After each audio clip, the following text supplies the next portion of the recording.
بسم اللہ الرحمن الرحیم۔ السلام علیکم۔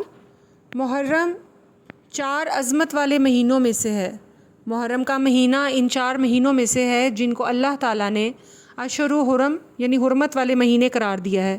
سورہ توبہ میں اللہ تعالیٰ کا ارشاد ہے، سورہ توبہ کی آیت نمبر 36، حقیقت یہ ہے کہ اللہ تعالیٰ کے نزدیک مہینوں کی تعداد 12 مہینے ہے جو اللہ کی یعنی لوح محفوظ کے مطابق اس دن سے نافذ چلی آتی ہے جس دن اللہ نے آسمانوں اور زمین کو پیدا کیا تھا۔